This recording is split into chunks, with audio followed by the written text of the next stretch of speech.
I never realized how the stigma of my childhood played such a role in my adult life when it came to me having children. After I got to a certain age and I decided I wanted to have babies, I made it up in my mind that I wanted all of my children to be light-skinned. I didn't want them to have to go through the same thing that I went through. I didn't want them to have to face the same thing that I faced. And so when it came to me choosing boys to get their attention, I made sure that they were lighter than me, a lot lighter. The crazy part about it was I began to give my body away for the sake of their acceptance, even when I knew it wasn't real. Even when I knew it was only for a moment, I gave my body away because I wanted them to want me. I wanted them to receive me. I wanted them to know that I had something to offer. Everything about me was not bad. Everything about me did not go wrong. And so I gave my body away at an early age. If I can be transparent, I was 14 years old the very first time that I gave my body away. And I did this because nothing else was working. Nothing else seemed to get the attention of boys. Nothing else seemed to get the attention of those that I wanted to get my attention. And so you know how the old saying goes. You got to do what you got to do. And when I began watching the other girls and saw how they interacted and what they did, I mirrored the same thing. And lo and behold, it worked.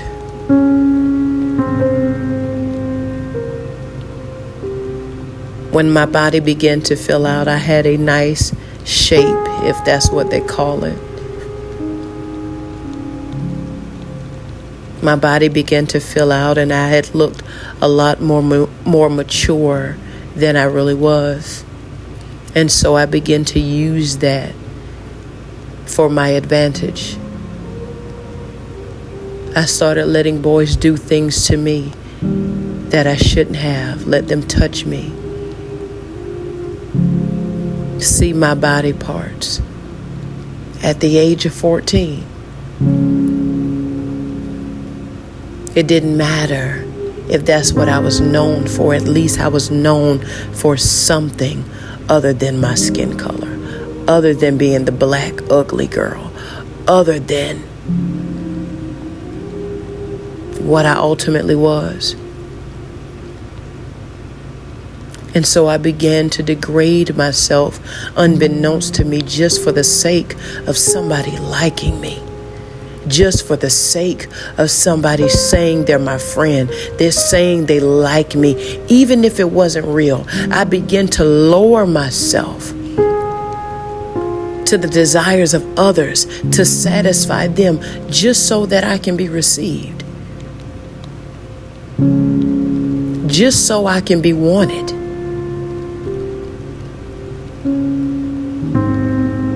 And so at 14 years old, I gave my virginity away. By the time I was 15, I was sleeping with guys way older than me. That's what it took to be received. That's what it took to get accepted. Why wouldn't I do that?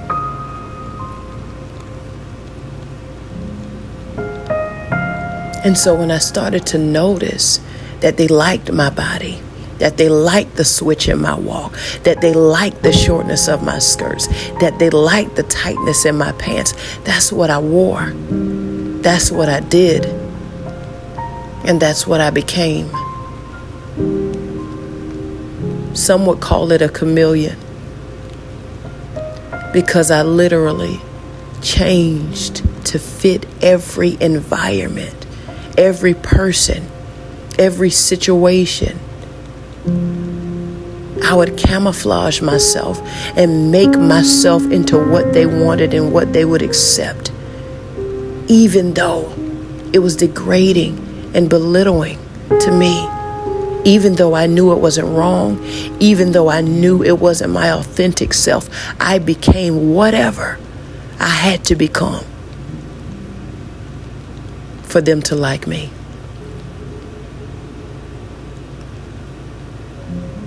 And the crazy part about it was I was hurting some people along the way.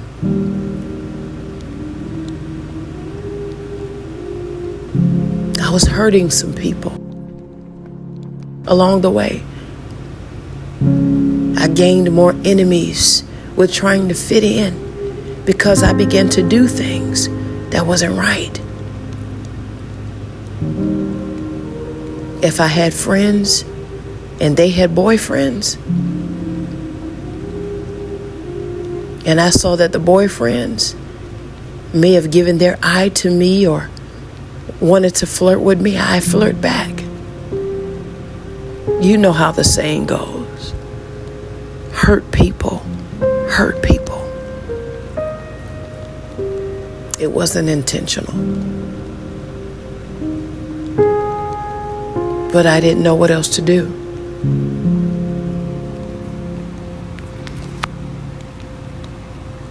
I had tried everything I knew to try.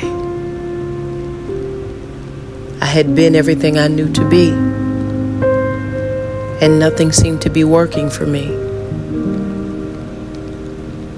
But when I found something that would, I stuck with it, not knowing that it would be a lifelong journey that I would have to repay. Not knowing that I was damaging myself more and more by becoming what they wanted and not just accepting who I was. But how could I? Honestly, how could I? There was no amount of words that anyone else could say that could get me to receive myself when nobody else would. There's no amount of prayer that I thought my grandmother with her sweet, loving self could pray over me and tell me how beautiful I was. My mother could tell me how beautiful I was and how pretty I was. They were supposed to say those things. And so I believed it when it came from them. But after a certain while, it fell on deaf ears because no one else agreed. They didn't go with me to school. They didn't go when it came to hanging out and being around my peers. They weren't there to reassure me that the lies were just that the flaws that was pointed out, that the picking at and the teasing was null and void because nothing that was being said was true. They weren't there.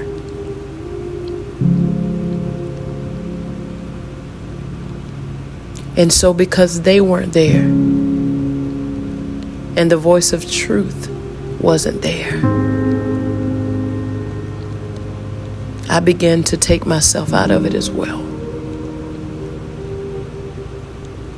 And I literally became whatever and whoever I needed to become to be in the space that I was in. Did the teasing stop? No. Did the joking stop? No. But I now had something that would numb the pain. I now had something that I can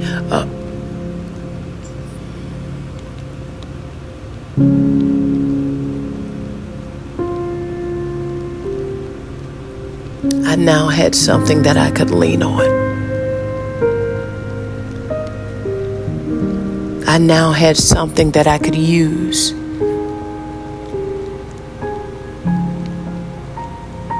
My body. Me.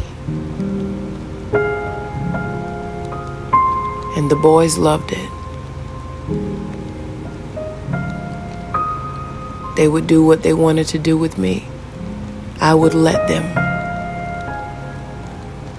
And they would move on. Now, don't get me wrong, I kept their attention because I gave them what they wanted. I let them touch my body. I let them see my body. I let them do whatever they wanted to do. And so after a while, my skin color didn't matter. And so as I continued to grow up, this is what I continued to do. This is what worked for me.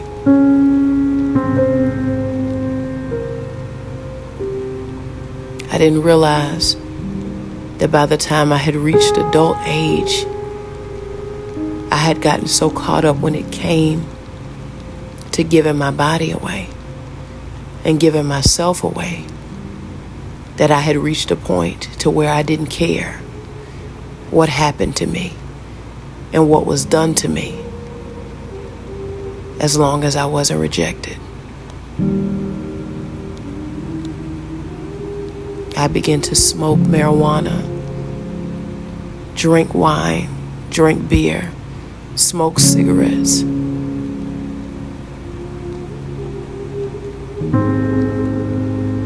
All of this to draw attention away from what was so evident. And what did it get me? It got me attention. It got me acceptance.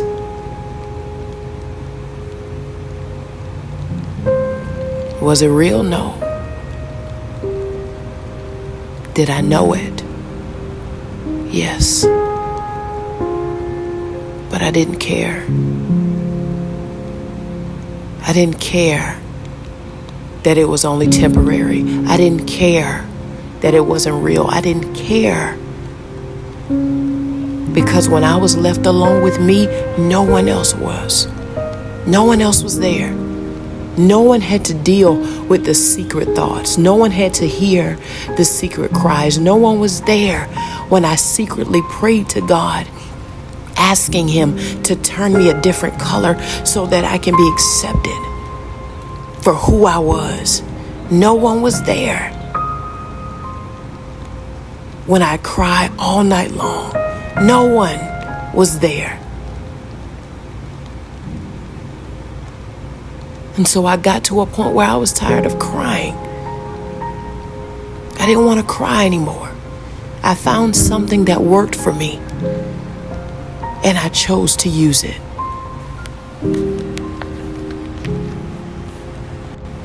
I remember one day my dad was in my room, and he was looking for something of his.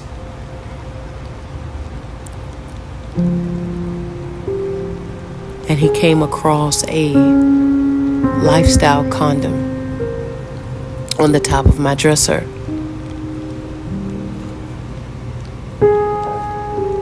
And he looked at me and he asked me, what was I doing with it? He got my mom's attention and she asked me the same thing. And I looked at her and I told her, I said, Mom, you know what it is? And she was like, yeah, I know what it is, but why do you have it? And one of the things that baffles me about my parents at that time is they only saw my exterior behavior and where it was stemming from, they was not aware of. They only saw me acting out. They only saw me doing what I wasn't supposed to do, as they say. They only saw what was the extension of what I was really feeling and what I was going through. I didn't want to truly give my body away. I didn't want to have sex. I didn't have any business doing those things. But if it was the thing that got me what nothing else would, why wouldn't I? And why couldn't they see that? Why didn't they further investigate? Why didn't they try to find out what was wrong with me? What was happening with their daughter? All they knew was my grades were dropping. I was acting out. They were getting phone calls from the school. And after we'd have our conversation, and I gave them a few I don't knows and deny what the teachers were saying or whoever was saying, I'd be placed on punishment, and that was it. They never really looked into what was really going on with me. They never really looked for the problem when it came to me. And that hurt me. It hurt me to my core.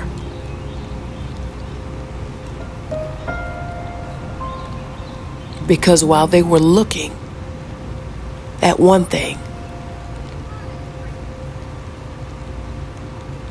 I was faced with another.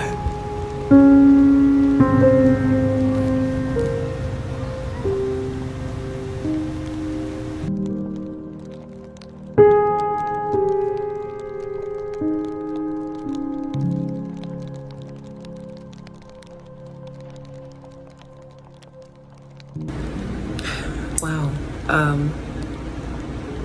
The honest truth about what you just heard is the fact that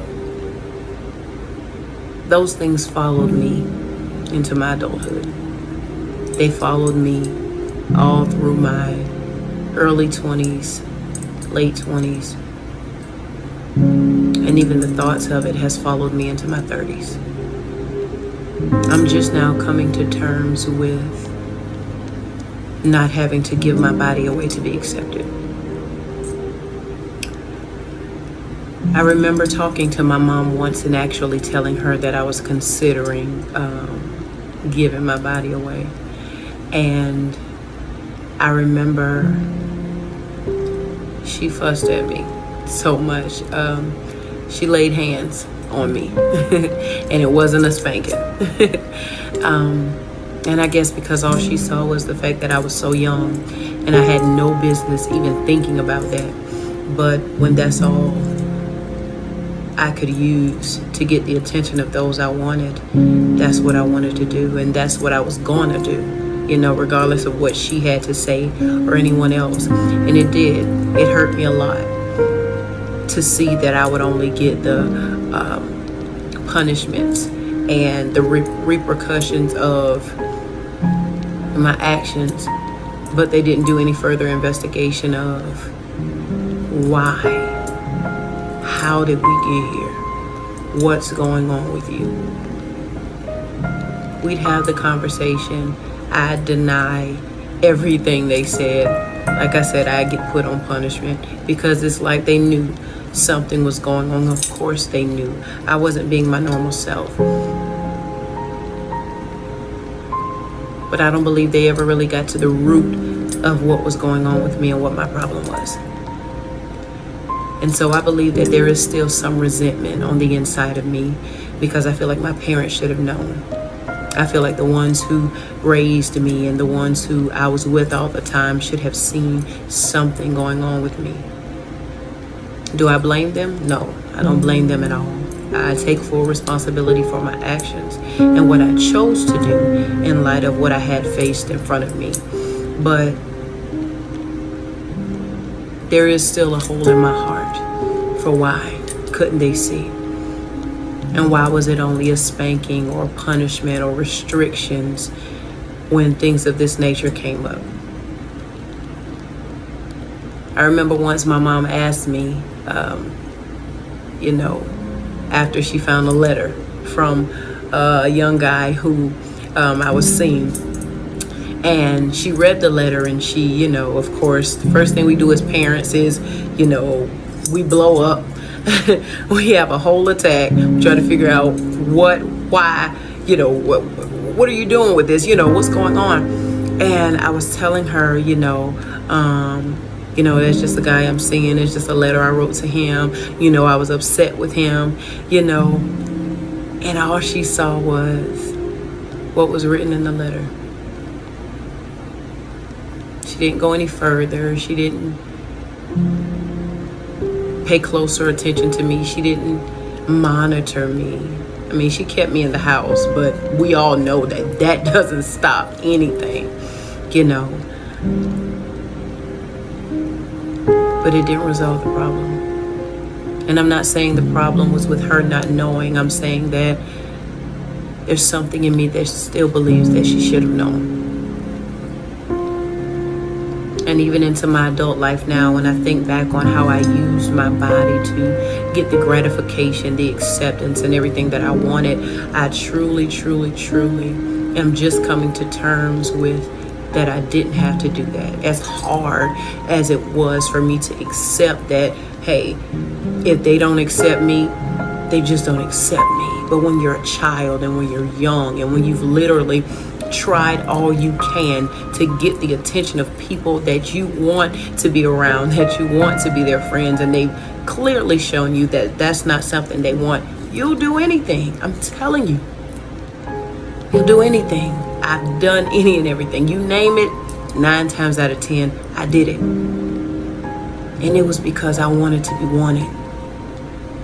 And that has followed me into my adult life. I became a people pleaser. You know, whatever they wanted me to do, I did it. Whoever they wanted me to be, I became it. All the while continuing over and over again to lose me. And it has been a long, long, long journey of losing who I am. And so, as I continue to take this journey on embracing me, I don't expect it to be easy, but I'm definitely going to do it. And I'm going to do it to completion.